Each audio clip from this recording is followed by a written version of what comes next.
Echo, the show nobody asked for, is now streaming on Disney Plus. We're going to tell you what we think. Stay tuned.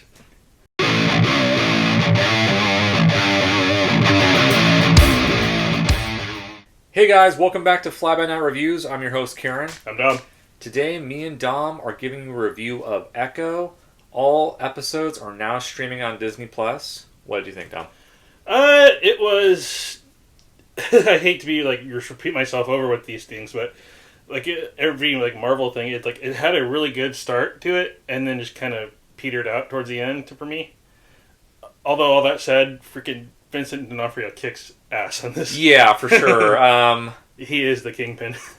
Yeah, I mean, obviously we saw the trailer, right. And it was promising for the trailer. Yeah, they set the trailer up like it was going to be this very gritty, dark and gritty kind of show, and I'm going to be completely honest, I was sort of surprised that it wasn't. It was almost like... I mean, it wasn't regular MCU kind of polished, but it was, not as dark as they were saying. Yeah, it was a little disappointing on that angle, but it was definitely an improvement. Yes. I know this show is the first of the Spotlight, or the Marvel Spotlight kind of banner. Yeah, they're kind of they're down-to-earth more characters.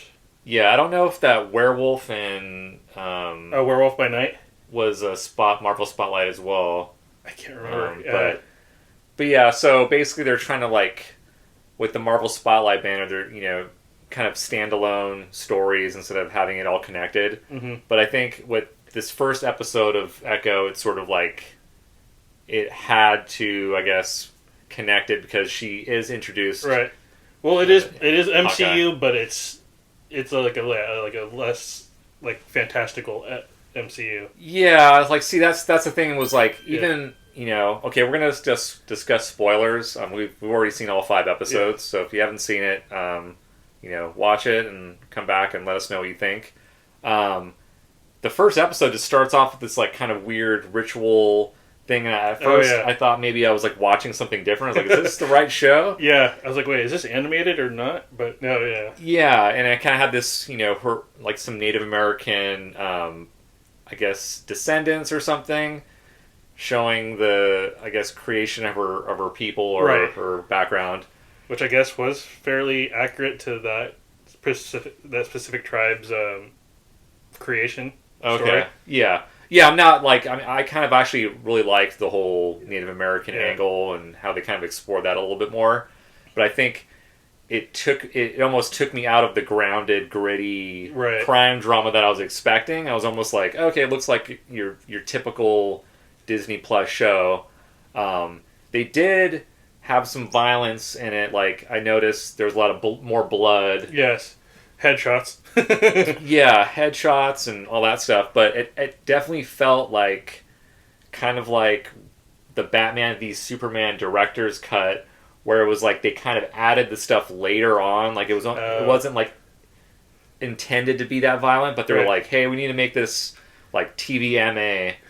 And and they did the very bare minimum for TVMA. Yeah, there were points where I was okay, I can see that them using that banner or the TVMA, but for the most part, it felt still kind of watered down. PG-13. Yeah, for sure. I really liked the actress Alquia Cox. She did great. Echo or Maya Lopez. Mm-hmm. Apparently, this is her, the Hawkeye.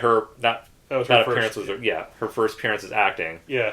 And she is deaf. She is actually an amputee as well. Right. She just, I liked her. I didn't hate her or anything. I thought she did good. Yeah, I can't say that any of the performances were bad. It's just the story just kind of meandered a bit. Yeah, I guess it was kind of a revenge plot. Again, you have to kind of watch Hawkeye to sort of...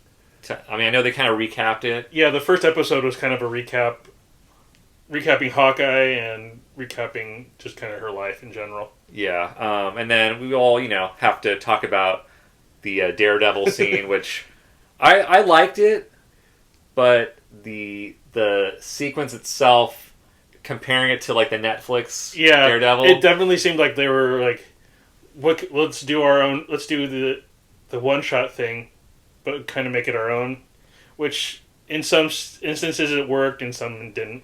Yeah, it wasn't as dynamic, I guess. It was Right. kind of just like straightforward. But it definitely was cool seeing him kind of in that Yeah. atmosphere or like in the show. I guess it's like a sneak peek. Yeah, and the more comic accurate kind of Billy Club than he had in the Netflix show, which was cool. Yeah, for sure. And then of course Kingpin. You know, I liked his character. There were some moments in the show where he appeared kind of out of character from what we're used to with the Netflix story. But then again, Right. you know, I know Different writers, different company. Yeah. yeah, for sure. But I can see that they're trying to right the ship. I mean, Yeah. to me, honestly, I think this show was filmed during that transitional period. So I think the majority of the show was already filmed before they kind of like decided to sort of do the overall like Right. changing the whole I know they're reshooting Daredevil, Born Again, and all that Pretty stuff. much. Yeah, I think they're using very little of what was already done, but just pretty much going from the beginning. Yeah, because it still felt like a Disney Plus had a lot of heavy-handed stuff, and there was a scene towards the end. Her power, like I guess in the comics, she mimics whoever she's fighting. Yeah, she can mimic similar abilities. yeah, similar to Taskmaster or whatever. Uh-huh. But this one, they kind of gave her more of like she's summoning her Ancestors' powers. Yeah. Kind of. I guess that's their explanation of the name Echo. Yeah, which I guess makes sense. But there was Yeah. a particular scene that was very like cheesy. Like they all of a sudden get like super powered and they start like fighting, and it was just like very convenient. And then like Kingpin would just come off very weak in that moment as well. And it was just sort of like, and again, the last episode was like 35 minutes, or it was very short. Right. You could have like. I mean, I like what they were setting up for at the very end with the Kingpin looking like he's going to run for mayor of New York or something. Oh yeah, yeah. See, at that point, I was kind of like, I was already sort of in a way checked out. Yeah, I was kind of disappointed, and I was like, okay, well, this is a good start. It was definitely better than Secret Invasion. Yeah, yeah. But I mean, I didn't hate it.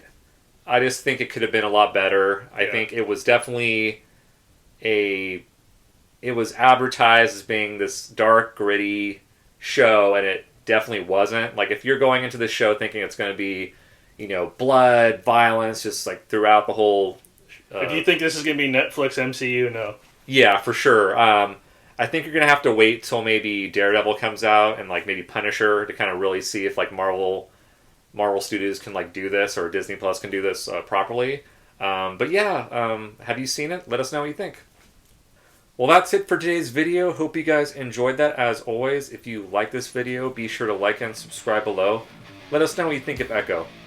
Is there any streaming shows you're waiting to see this year? I'm excited for The Acolyte.